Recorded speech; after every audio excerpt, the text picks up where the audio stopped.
energy of all of us is bringing light to all the world right now, and we're bringing light to all the world right now. The law of attraction is similar to the law of love. I think that life and the world is very, very synchronistic. And realize there is no death. We are living simultaneously in many different levels. Crystal skulls are living beings.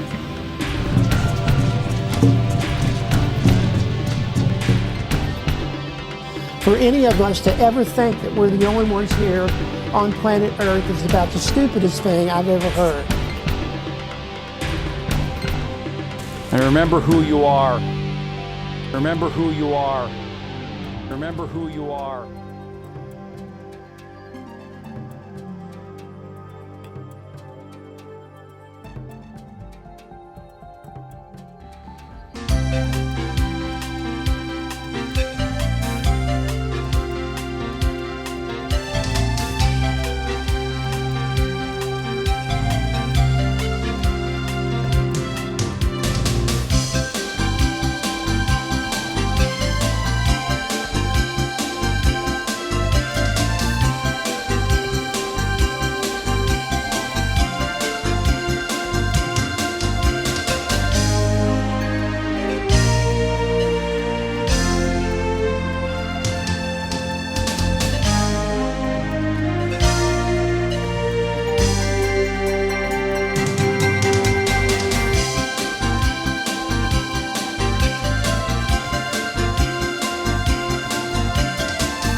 How's everyone doing today?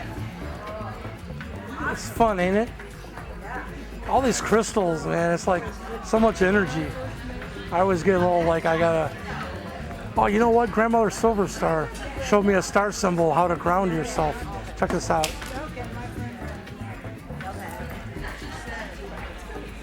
Oh yeah.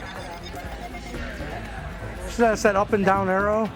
And because she said, boy, you need some grounding. So she showed me that symbol and it instantly grounds you. I'm like, hell, I didn't know that's how they work. And she's told me in the Star Symbols book, it shows you the symbols, but it doesn't tell you that to engage it, you put a circle around it. So that was some good to need to know info. I should.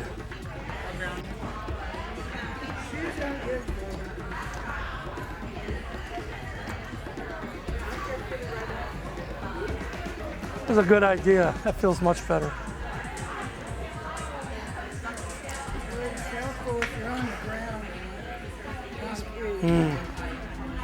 Well, my name's Michael E. Hill, and I'm just gonna make up a bunch of stuff now. How this all started was I live very close to Lake Erie, and I'm gonna try to whip through some of this stuff because we got a lot of ground to cover, which really gets into what's in the near future for all of mankind. But this started for me back in 2005. I started seeing these huge orbs of light over Lake Erie. And I started to go down to the lake and film them. And I started to accumulate quite a library of footage. And some of it went viral. And my YouTube page right now is called Frozen Hill. And you can look it up. It's got 4.5 million views now, and that's what brought the History Channel to my door. Get that out of my pocket. And they said that they're doing a show. What's that? Frozen Hill. Yeah, all one word. And you can check out the footage, it's there, and I've been pretty much using that to make a library of everything I've been filming and whatnot. But the History Channel came knocking on my door and said, we're doing a show on Skywatchers and we would like to feature your Lake Erie UFO footage. You'll have about 5 minutes. So I said, sure. Well, what I didn't know is they had 2 weeks before they came to Cleveland to interview me, they had interviewed another contactee. His name was Terrell Copeland, and he was a Marine, and he was going to be shipped off overseas, and they did a thorough medical checkup. And in his blood work, it came up that he didn't have he had an unknown blood anomaly. And so what they thought was weird, the History Channel, that he had filmed the exact same orbs of light I had the same story of contact, and actually the same spiritual message given to him about be aware of what your mental energy is creating your physical experience. But he was a Marine, and they were doing a medical checkup, and they uncovered this blood anomaly, and they gave him an honorary discharge. But the History Channel thought, wouldn't it be weird if these two guys that have filmed the same objects have the same kind of story of contact? Same story of contact actually with inside government people approaching them as well, and the spiritual message. They thought, wouldn't it be weird if these two guys ended up with the same blood anomaly? So without telling me, they had me flown to Boston, and they just said, are you willing to do an upgrade to your story? I was like, sure, why not? Well, when I got there is when they told me, well, you're here, we're gonna take you to the hospital and have blood work done. Well, I'm the biggest baby when it comes to needles. I'm like, it's almost a phobia. I'm like, oh my God, I might have to act like a big boy, like it don't hurt, you know? But they do the blood work, and the last day of the production shoot, it's revealed that the Harvard professor comes up, his name was David Systrom. He's like, well, we found the exact same blood anomaly in you than we found in the other contactee. And they're like, well, your plane's waiting for you. And I was like, wait, whoa, this isn't a TV show anymore. What the hell are you talking about that I don't have normal human blood? And he's like, what do you think unknown means? Pretty much a dick about it, kind of, you know? And your plane's waiting. And he's like, if I were you, I'd contact my own private doctor, see if there's something up with that. He said if he had to guess that it would be some kind of unknown virus that they didn't know of, that he said people think viruses are automatically negative. He said viruses actually are one of the only things that can work on the level of DNA. And what they found in my blood that was an anomaly was an increase of the enzyme creatine kinase. And creatine kinase, we'll just call it CK from this point forward. CK is released into the blood, just period. It's 25 parts per liter of blood in most of any human. And if you've ripped a muscle or had a heart attack or something, it'll jump up to about 250 to 300 parts per liter of blood. And that is to facilitate healing. That the more CK is released into the blood by the brain, it brings oxygen into the bloodstream to facilitate healing. So what they did was, when they tested my blood, it was at 2100. So the normal's 25, my levels were at 2100. He said, we don't have really any idea, there's no medical reason that your body's releasing these massive amounts of creatine kinase, but truly what it was doing is bringing a lot of chi, extra prana, electricity at a cellular level into my bloodstream. And so that was that at this point. And what you need to know is at this point in my life, I was adopted, and I never knew my heritage, didn't know much about anything of that. But what had happened, that episode aired, by the way, it is available on YouTube, and it's the History Channel's UFO Hunters, Season 1, Alien Contact is the name of that episode. So you can see me getting pricked by needles, me going, anyhow. So that aired in March. In June of 2008, I was invited to go to a festival. It's called Sirius Rising. I didn't know at this point the Anunnaki are Syrians. I just thought I was going camping. I've been like, all this stuff, it's just weird stuff keeps happening. And to me, I almost feel like I'm the Forrest Gump of all this. It's like going along, just something happens, okay. When I get there, I am told to go into this gazebo structure, and that there were some people in there that were waiting to meet me. When I went in, there was a male and a female, and they introduced themselves. They said, we've been known as the Anunnaki in your past. And so that's not truly what they call themselves. They said their planet to them is called the Sa'ami, and the people of the Sa'ami are the Sa'amai, and translated to Western language would be Sam, S-A-M. But we know them as the Anunnaki, and we call their planet Nibiru, which means the planet of the crossing. So at this point, there was no Ancient Aliens on TV. I didn't even know what an Anunnaki was. But they said, we want to talk to you about this blood anomaly that was revealed on the History Channel, because it's truly an indicator of our hybrid bloodline on this planet known as the Nephilim, or the Nephilim, tomato, and that these increase of creatine kinase is to be able to house the higher energetic level of an Anunnaki coming into the human form. They said for various reasons they decided to incarnate into the human form to facilitate an experiment that they put into play very long ago, which was to try to help mankind be more prepared for the end of this grand end of this cycle, being the Mayan calendar. But it wasn't 2012, it was 2016. So it's pretty recent. People don't know that.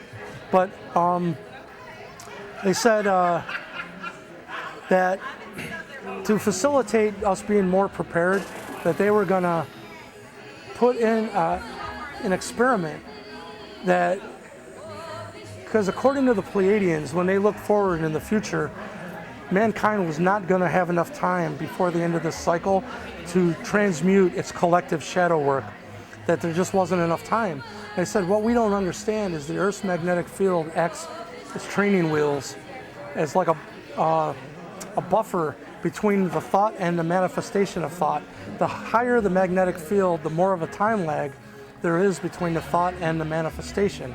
So he said, truly, once you put out a thought, let's say you think, that Fred's an idiot, you know, and then the next day you go, you know what, Fred's not that bad. I think I mistook what happened. Well, when the time comes for it to manifest, if they don't have an energetic match, a handshake, it won't manifest. But you can imagine as the Earth's magnetic field declines and your thoughts are manifest faster and faster, if you haven't done your spiritual homework and weeded out the fear and doubt and nonsense out of your own belief system, and things are manifesting almost instantly, it's not a good combo to be at this time and not have a lot of fear still in your belief system, because it's just going to manifest instantly. So the Pleiadians were working with a previous incarnation of myself was known as Inky, and at that point they knew mankind wasn't going to evolve fast enough. Inky, with the Pleiadian elders, came up with this idea that became known as Noah's Ark, you know. But they said when they look forward, they said, well, even if we save this race of yours, they're not going to evolve fast enough not to self-implode and destroy themselves, because they're going to evolve technologically way faster than they are spiritually, and it's not going to end well. So they said, well, why even do this then? So they think tanked it again, and they thought another plan was put on the table, and that was, well, what if mankind was made to experience its own mental energy in an accelerated fashion, unbiasedly? Whatever you put out, you're going to get back magnified. And if it's fear, you're going to get back that multifold. But if it's love, you'll get that back unbiasedly. Whatever you put out is what you're going to get back. So they said, you know what, that's really interesting. It's never been tried before, though. You can't just do that to an upcoming race without you willing to walk a mile in their moccasins, so to speak, and to become human and to go through the process yourself. You know, welcome to the machine. And so as the story goes, you know, Inky had went against his own kind, because the Anunnaki themselves seen the poles were going to shift, the crust, and they said, well, it must be God's will, let them perish. That didn't sit well with Inky, because he was a geneticist that actually did the genetic work to create Homo sapien. And I want to get into this right now too, because a lot of people say we were created as slave labor. And even though it's kinda, but not really, because they said truly this was a do or die situation for them, and they needed the gold to put up in their atmosphere to protect their planet. Plus they had learned to put it into, they call it monoatomic gold, where they powderize it, they snort it, it makes their DNA fire on all cylinders, gave them really long life. So as they came through our part of the solar system, by the way, the whole reality of Nibiru, their planet, has been revealed through the mass media.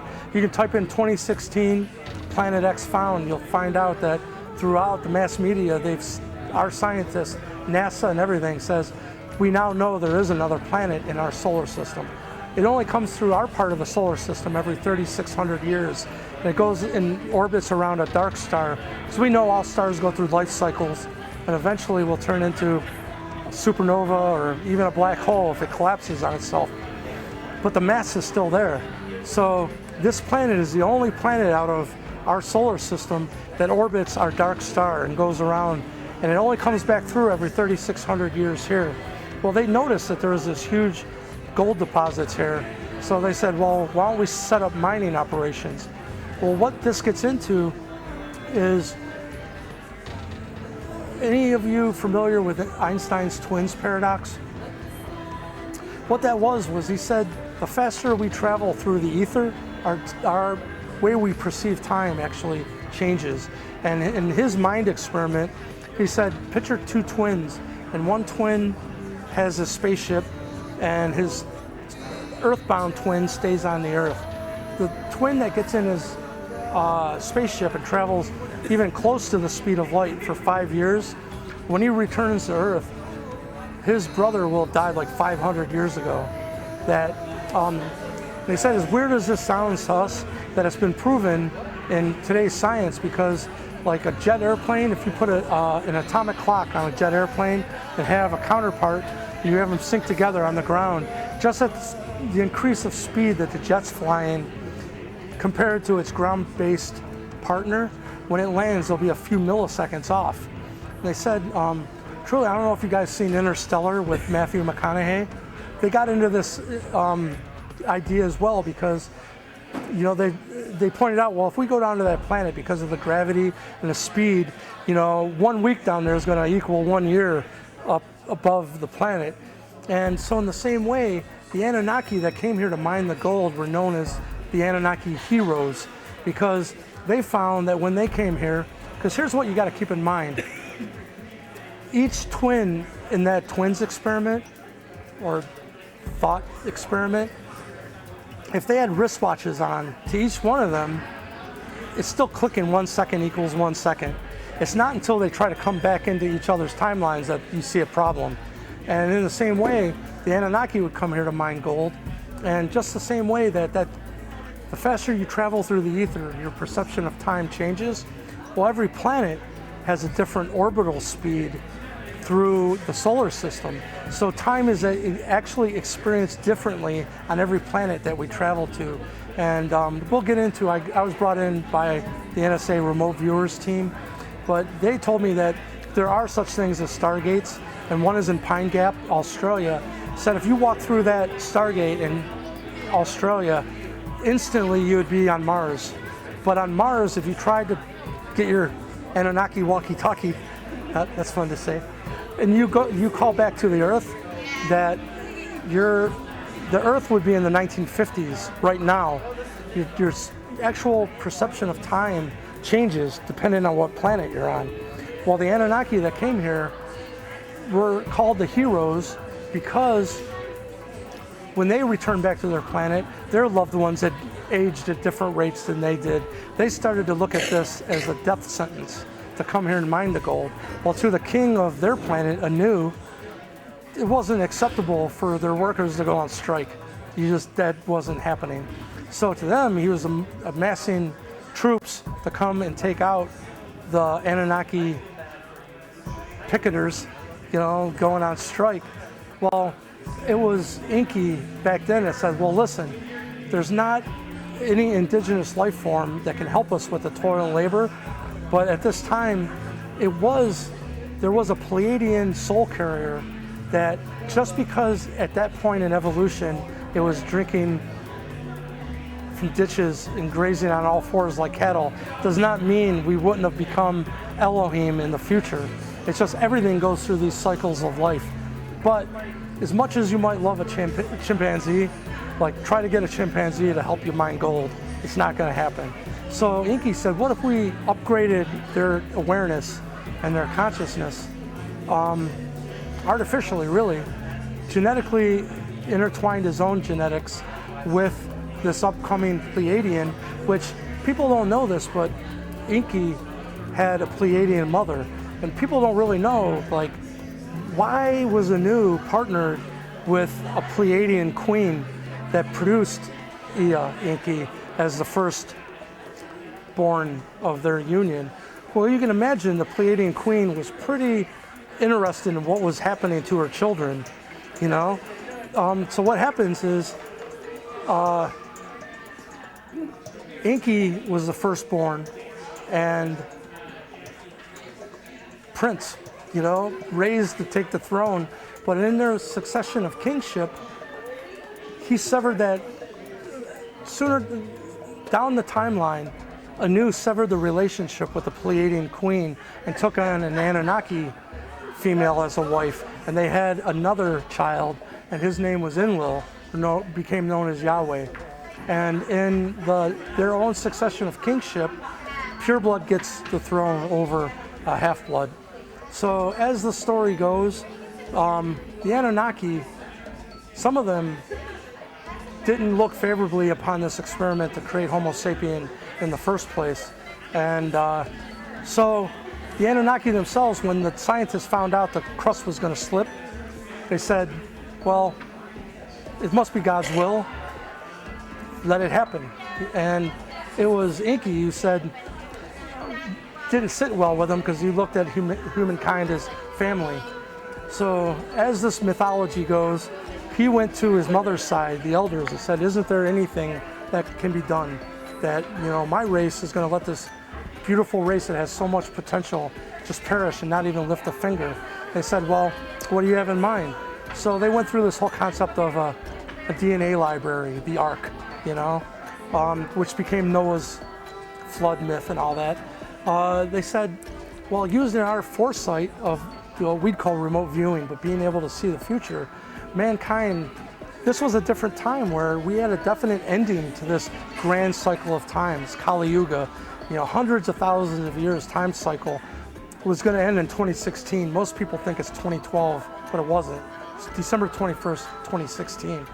And the answer was, you know, in the Sumerian word of where mankind was brought on this planet was Eden.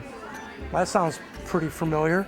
And they said that truly, instead of being thought of as slave labor, we were more like pampered pets. Our lives were very Edenic, and everything was taken care of for us. There was no starvation, there was no homeless, and we lived in peace and harmony with the Anunnaki.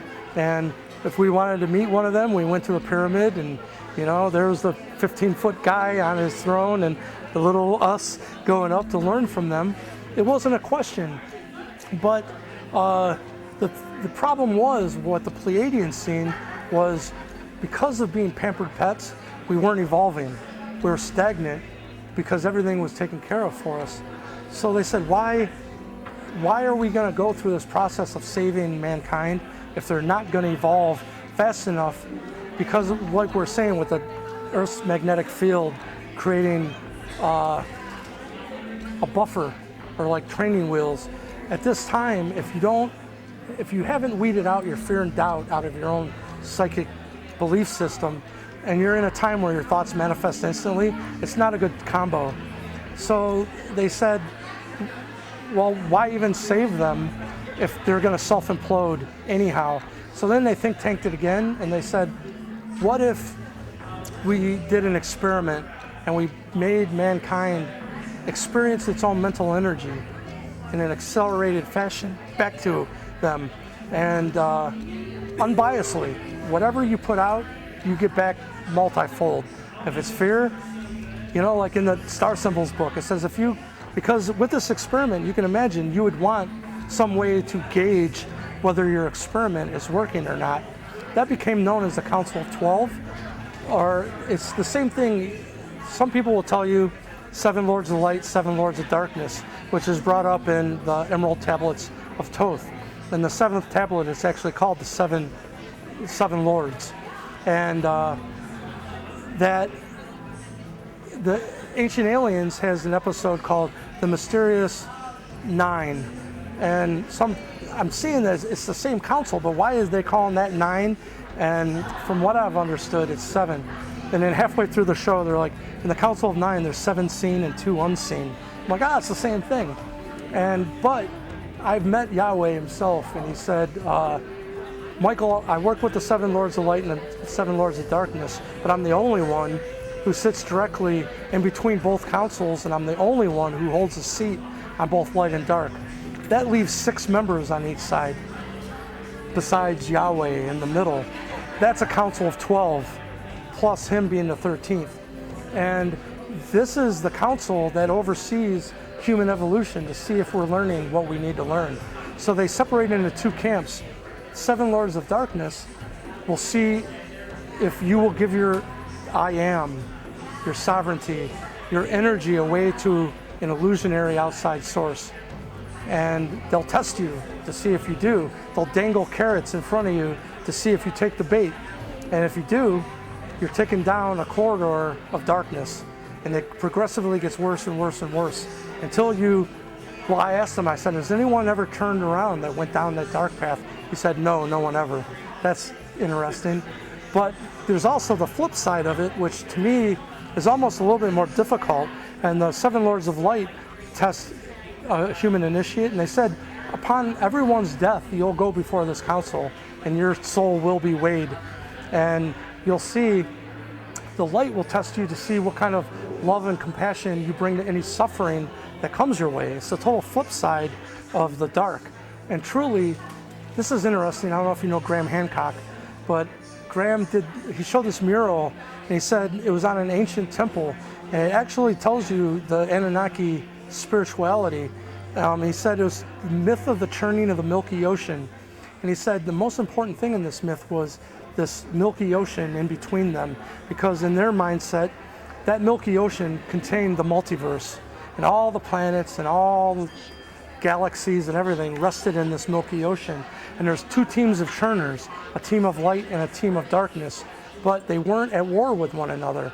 What really needed to be understood is they were working in cooperation to churn the evolution of mankind into the higher realms. So the Anunnaki split for this experiment into 2 different teams. One would make sure no one got through, that would give their energy away to illusionary outside sources. But if you come before a multidimensional being whose spiritual role it is to make you experience your own darkness, you're gonna go demon, you know? They're not demon, they're just, you're being made to experience your own dark baggage in hopes, because they understand thoughts have an electromagnetic reality. There's energy. And even with today's science, energy can't be created or destroyed. It needs to be transmuted into, could be a lower octave, we're shooting for higher, right? So how do you transmute a lower vibrational frequency thought form into its higher vibrational octave of love? You live it. It comes up into our own personal reality for us to choose. If you don't transmute it, it'll just keep happening. And you go, why does this same crap keep happening to me over and over? It's different people, but it's the same experience. It's because those energies haven't been transmuted. So Team Dark, I call them Team Bad Cop. Their spiritual role is to make you, if you need a dark lesson, they'll let you experience your own dark energy up front, personal, close, in hopes that you'll change it. When it comes up, you'll choose love. And at that point, you'll see it stops happening in your life. That energy is transmuted. And they said truly, like what they said with Jesus, you know, transmuting sin for all of us. What I think is not been told is we all do it. Every single time we transmute a certain energy that gets put into the Akashic, our collective mass consciousness.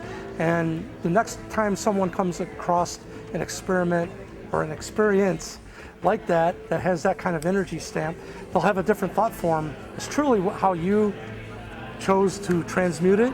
Doesn't mean they'll accept it, but it will be there. It'll be in their own voice. Say, hey, you couldn't maybe look at it this way, but it might not be accepted, but it's there, and we all do it.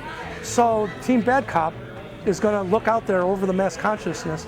Someone's vibrating fear, they'll make sure that they get a chance to experience that thought form.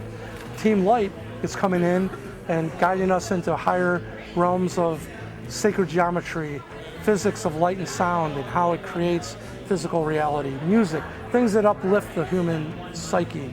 So, but when I met the Anunnaki, because what happened was after I started filming them over Lake Erie, I was brought to this festival in New York called Sirius Rising. I said I didn't even know the Anunnaki were Syrians at that point. I thought I was going camping.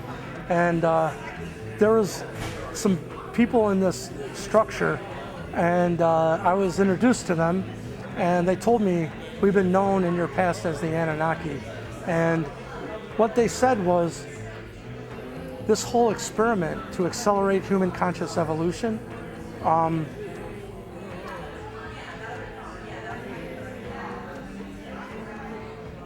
can I explain this?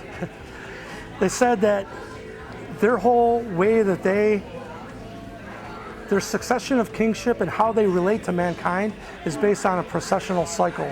And at that time, I didn't know what the processional cycle even was. But they said that that's why there's so much prophecy of leaving the age of Pisces into the age of Aquarius.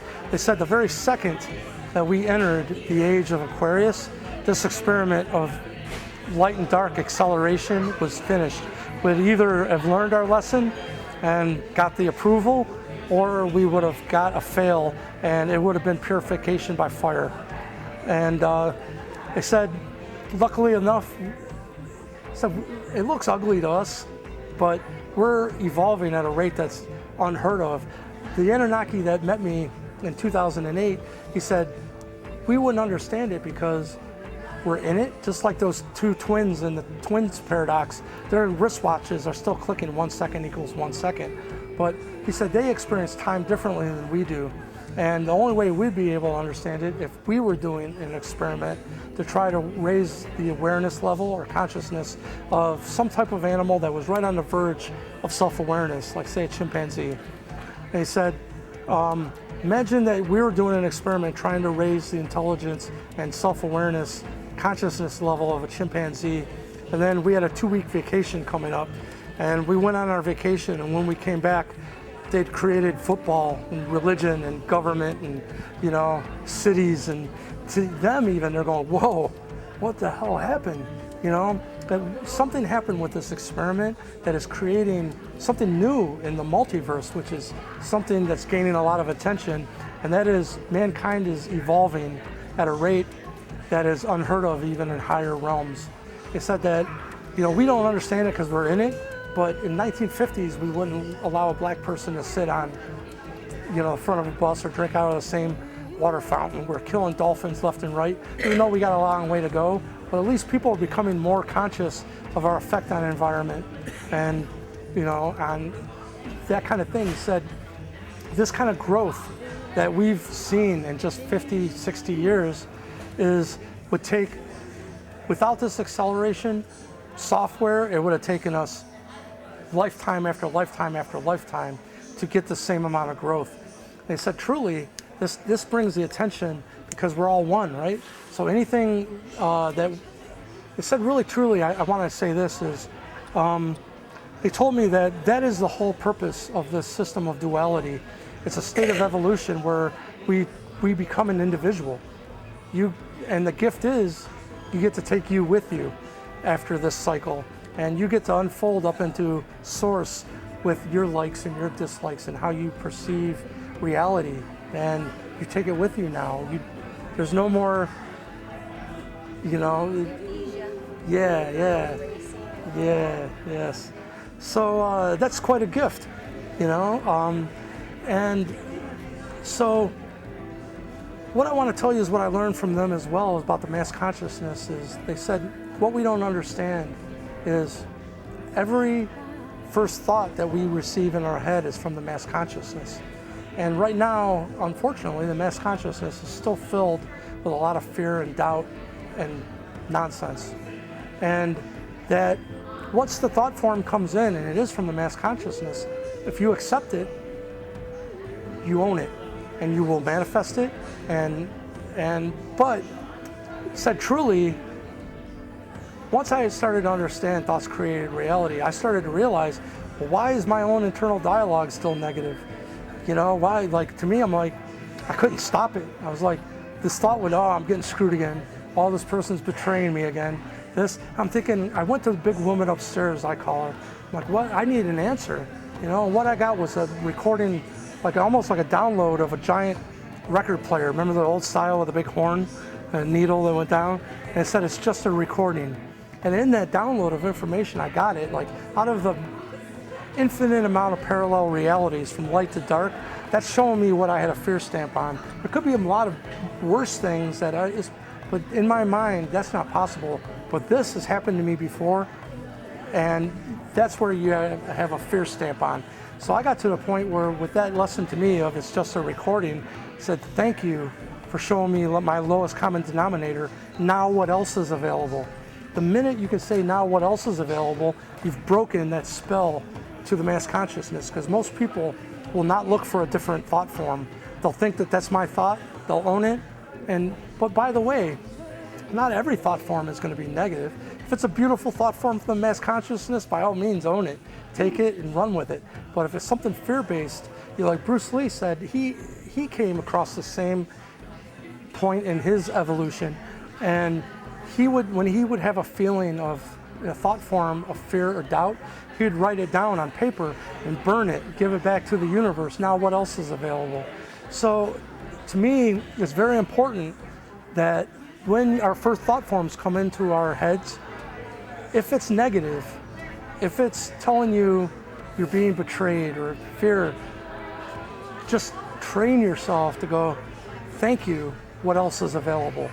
If I can leave you with anything that's created some miracles in my own life of transmuting some of the negative things, it says truly it's taking the reins and becoming a co-creator, because what I was taught is that if you only manifest from the mass consciousness, you're not affecting the mass consciousness. It just makes sense that most people's mental energy does not affect the mass consciousness at all. It's only until you become a co-creator and start to step outside of that labyrinth, and form a new way out of that. And I've heard it called, the state of consciousness is called the sovereign integral. Sovereign meaning you've claimed your I am and stepped into your sovereignty, yet you're still connected to the whole. Sovereign integral is the next step of human evolution that we're truly yearning for. So what I can tell you is with all this is, once I met the Anunnaki, this is kind of what was communicated to me. But what I want to get into now, like fast forwarding, is the Nephilim. They're human hybrid bloodline on this planet. Some people might know Edgar Cayce did a lot of prophecy on Atlantis, and that the Hall of Records being under the Sphinx's paw and a few other places on the planet, which we're about to reveal. The true Hall of Records is going to be revealed, and I'll tell you about that. But people don't know, he also said what happened to the Atlanteans, which, by the way, he called them the Poseidians. Poseidon is Enki. It's the water bearer. He's always depicted as, or Neptune, or Maitreya. Yes? Well, the Enki's original name Ea, yes. which means Lord of the Water. Yes. Good. Yeah, Enki is actually a title, it's not a name. And Enlil is a title, not a name. En means Lord, Kai means earth. So it's a title, kind of like the Dalai Lama isn't a name, it's a title. So yes, his name was Ea. But this is interesting, is the Native American Indians, which we're going to get into. I've been brought into the elders, and they told me Ea's name prior to Samaria was Archangel Michael. So I was like, wow, okay, I never knew that. But it's interesting because it said Archangel Michael and Archangel Lucifer are one and the same, which I thought that was interesting as well. So my understanding is that Lucifer is a made-up name because they don't want to say the name of the real entity, otherwise he might draw him near you. I think that, to me, the Vatican has taken a lot of the good guys. I don't know if you know this, but the Pope just came forward and said, sorry about that 2,000 years of saying Mary Magdalene is a hooker and a prostitute. We just found out she's the apostle of apostles, and so Yes, yes. So, Go to Temple on Saturday. so to me, they took a lot of the good guys and flipped them bad. And to me, Lucifer is nowhere in the Bible. It says he was a light bearer. And oh, I didn't know that. It's like Helios, that's what they call it, Hell. Yeah. I don't know Interesting. how to spell it, but I follow somebody there, and she taught me that. And other stuff that she taught me about, I didn't learn on my own, so I kind of vibrate with her. And she said his name is Helios. I'm going to share something because this is, I guess, the time to share it, and I've begun sharing it. But when I met the Anunnaki, they told me, you in your past was known as Ea, the water bearer. And I went, what the hell does that mean? I didn't know what an Anunnaki was at that point, so that surely didn't make any sense to me. So in early 2009, I was having telepathic communication with them after meeting them in the flesh, so to speak. And I asked them, I said, listen, I'm a student of the crop circle phenomenon. If you are who you say you are, encode the name Ea Inky into a crop circle. That'll be my sign confirmation that you are who you say you are, and I am who you say I am. And then my next thought was, what a silly request. Can you imagine like a big crop circle and written in cursive as Inky? It's like, what the hell is that ever going to prove? And then my next thought was like, well, if you are who you say you are, you'll figure out a cool way to do it. And then I got really cocky. I was like, while you're at it, encode it with something only I would be able to decode. And I just let it go. And that was in early 2009. 2011, a crop circle shows up in Italy. First of all, it's based on a 7-pointed star, which is important. And at the end of each star, if you guys come over to my table over there, I have the crop circle made into a crystal disc. At the end of this 7-pointed star was lines like ... empty, ... empty. And what it was ASCII binary code around the 7-pointed star. And when you decoded the ASCII binary code, it said Ea space Inky. So they did encode the name Ea Inky exactly how I asked them. But what was really surprising to me is I make these crystal disc creations, and I had made one out of that crop circle because it was just so, it's a very special crop circle to me because of the connection of me asking them for this confirmation. So I had created it, and it's based off a 7-pointed star. Well, I was also being guided into what I would call the most cosmic harmonious frequencies. And that is, if you take the idea that everything in our reality is created from sacred geometry, whether it's an atom to a galaxy, well, then you find out that frequency creates geometry. So it's probably pretty important to figure out what frequencies create perfect geometry. And what it is 432 is the magic number. And the reason this is, let me tell you this. The 7-pointed star is created through cymatics. Cymatics is a way of making the invisible visible. It's a scientific device. It started off with a big metal plate with sand on it, and then you take a bow and it was tuned, and like, and then you watch the sand dance, and then geometry would form, and it wasn't random. Every time you hit specific frequencies, specific geometry would form. Well, it's evolved to the point now where they have a huge vat of water, and they have a tripod that it sits in, and then they can pump frequency through it, and they got a real high-tech camera that's recording what's happening on the surface of the water and what geometry is forming. Well, 432 is, they've been trying to guide us into this most cosmic harmonious frequency that aligns us with cosmic energy. It's like Tesla talked about. And the reason is, 1 year prior to the Inky crop circle, in the exact same town and the same field in Italy, showed up a crop circle, and in ASCII binary code was encoded E equals MC squared.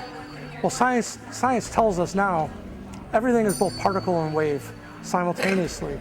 Well, if you think about it, that's only the particle part of the equation. M is mass, E is energy, C is the speed of light squared. So where's the frequency component? And it's hidden. What you find out is 432 squared is the speed of light within 1% accuracy. So the only frequencies that are truly components of light are 432 base frequencies, then become squared times mass equals energy when you run it backwards. So what I can tell you is the 432 frequency, say in the middle of your piano, you got it tuned properly to that middle note being A equals 432. By the way, right now our musical standard is 440 hertz.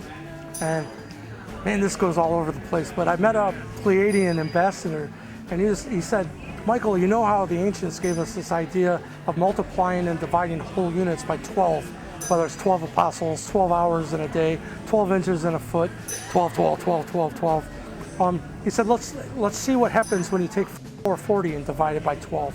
What you get is 36.66666666. It goes out to like, so interesting, right? He goes, look at that. He said it's pretending to be sacred geometry while still being an imposter. If you take, he said, now let's take 432 and divide it by 12. What you get is a perfect 36. And all 432 base numbers is, they resolve the 9. 4 plus 3 plus 2 is 9. It's really easy. Like I said, if you got this middle note on your piano tuned properly, there's still a lower A note, 1 octave lower. All you do is divide by 2. That's 216. Then to get the lower octave of that, you divide by 2, it's 108. 108 is interesting because Tibetans. I believe the 440 was put into force by Goebbels. Yeah, Nazi. Yes, 1940s. They knew exactly what they're doing. It's not, it's probably the most disharmonious frequency that we could choose. Rock band's tuned down. Yeah. We're gonna just grassroots. There is a new movement of retuning to 432, because as a musician, once you tune to 432, it resonates so much more. You feel it. You will not want to go back to 440. But what's interesting with this is when you get down to 27 hertz, which is again a 9. The reason I'm telling you this is when you take 432 divided by 12, you get a 36. 3 and 6 is 9.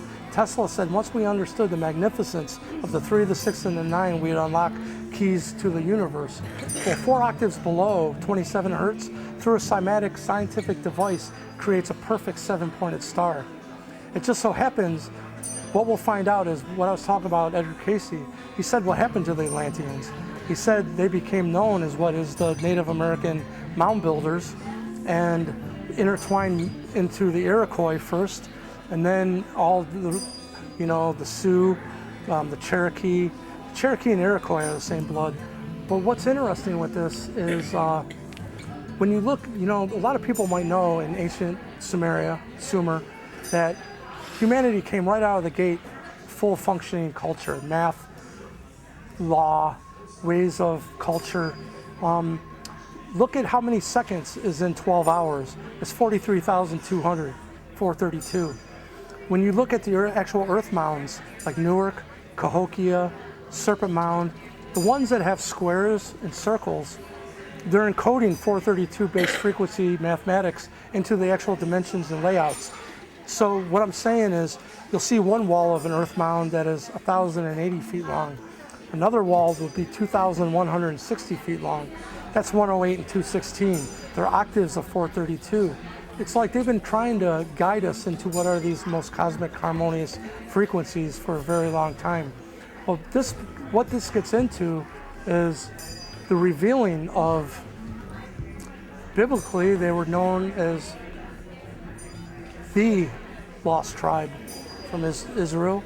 And what I can tell you is in 1998, a brand new DNA haplogroup was found, and it's called haplogroup X2A.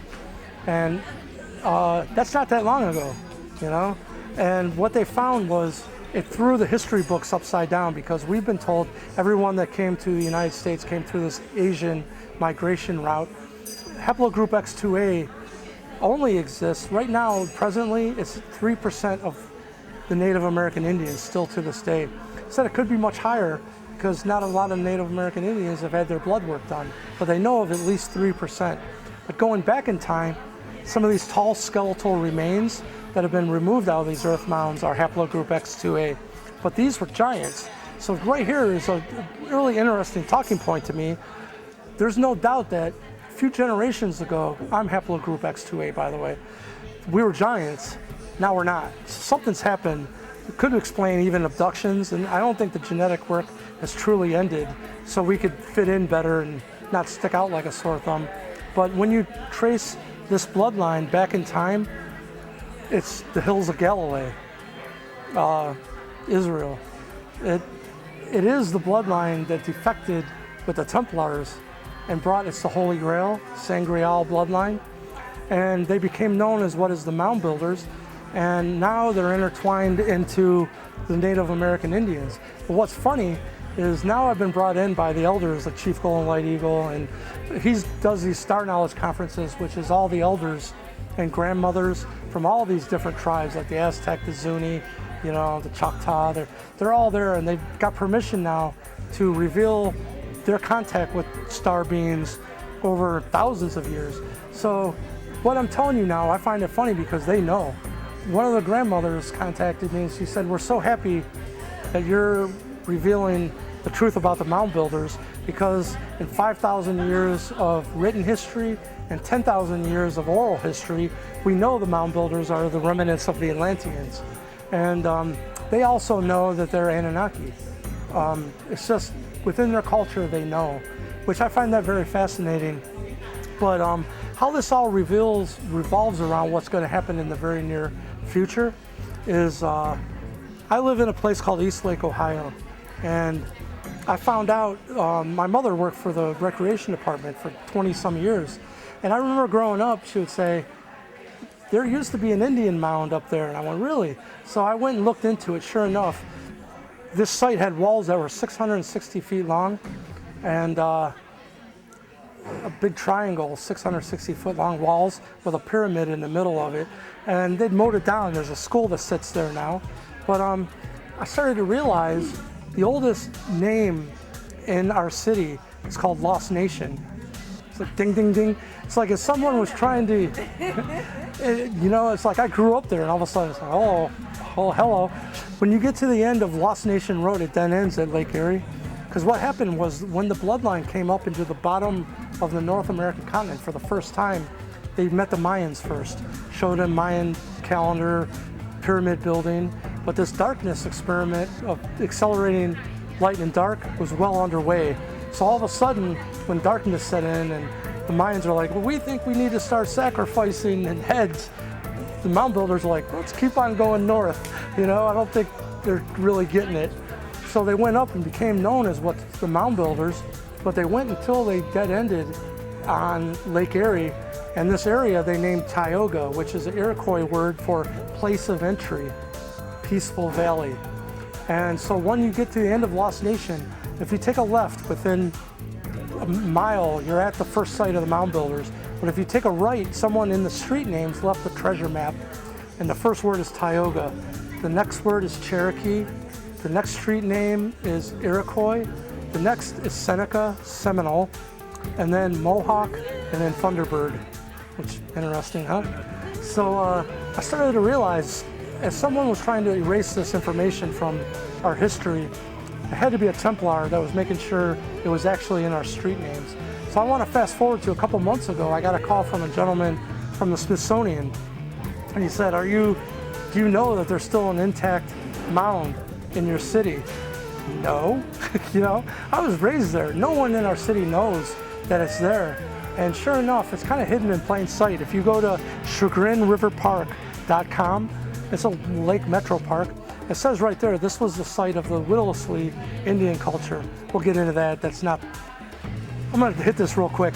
Hopewell was the name of a farmer who had mounds on his land, and they became known as the Hopewell Indians. Nothing to do with what the true culture is.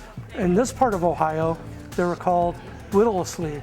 Whittlesley was the name of the Army surveyor who surveyed the site in the late 1800s. Again, nothing to do with the culture. So I can tell you the Cleveland Natural History Museum is in the process of a multi-million-dollar renovation to reveal and rename, and I'm involved with them and the Historical Society. I'm telling them it should be Tioga. That's what they named it. So I think it should be named the Tioga tribe. But so he says, yeah. Was it? He was physically a farmer, whoever it was as well, because his mounds were on his site, and then somehow. But the mound, you've been there. I took you guys there. He contacts me and says there's still intact earth mound there, and he showed me where to go and find it. Sure enough, I went there, and this site, this mound is so big, it's kind of like a ziggurat. You know, like one of the kind of pyramid that comes up and it's big level. It takes up 1.1 mile to walk around it, which is fascinating. And it's got artifacts that were already removed out of the Smithsonian dig that is in the Willoughby Indian Museum that ties it to ancient Egypt, to Sumer, specifically Inky. It's the first depiction of the morning star, which is really prevalent through the Native American Indian culture. Matter of fact, I'm sitting next to Chief Colin White Eagle, and his brother on his headdress has, I didn't even know what it was at this time, I just knew it was an East Lake. Like, Chief, what is that on his headdress? He's like, oh, that's the morning star. Remember, we're talking about Lucifer too, morning star.